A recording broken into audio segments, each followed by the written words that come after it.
ഞാൻ പറയുന്ന ദൈവം പ്രകൃതിയാണ്. പ്രകൃതിയോ? ഓക്കെ, അത് നല്ലതാണ്. പ്രകൃതിയാണ് നിന്റെ ദൈവം. അത് നല്ലതാണ്. ആ ദൈവം നല്ലതാണ്. പറയ്, എന്തൊക്കെയാ അച്ഛനും അമ്മയും ചെയ്യേണ്ടത്? ദൈവം പറയുന്ന പോലെ ചെയ്യണം. ദൈവം പറയുന്ന പോലെയാ? അതെന്തൊക്കെയാ? അത് കുട്ടികൾ നല്ല കുട്ടികളാവണം, നല്ല കുട്ടികളായിട്ട് വളരണം, നല്ല കുട്ടികളായിട്ട് ദൈവത്തിനോട് പ്രാർത്ഥിക്കണം. അങ്ങനെയാണ് ചെയ്യേണ്ടത്. അതെങ്ങനെയാ നല്ല കുട്ടികളാവുക? അത് ദൈവം പ്രാർത്ഥിച്ചാല നല്ല കുട്ടികളാവുള്ളൂ. ദൈവത്തിനെ പ്രാർത്ഥിക്കുന്ന കുട്ടികളൊക്കെ നല്ലവരാണോ? ഓക്കെ, പ്രാർത്ഥിക്കുന്ന കുട്ടികൾക്ക് എന്തൊക്കെ കഴിവുകൾ ഉണ്ടാവും? നല്ല കഴിവുകള്. എന്തൊക്കെ?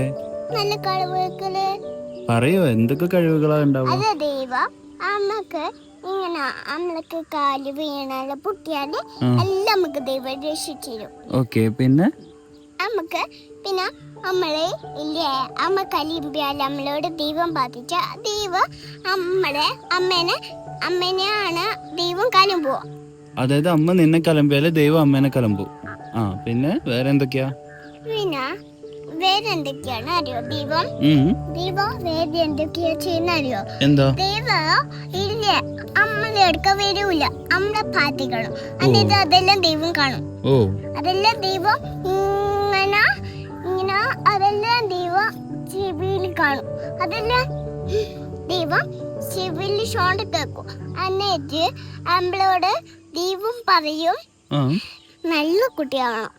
അവിടെ നിന്ന് നീ പറയുന്ന ദൈവം എന്താണ്? ഞാൻ പറയുന്ന ദൈവം പ്രകൃതിയാണ്. പ്രകൃതിയോ?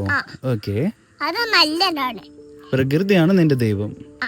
അത് നല്ലതാണ്. ഓക്കെ, അത്രയേ ഉള്ളൂ. ശരി.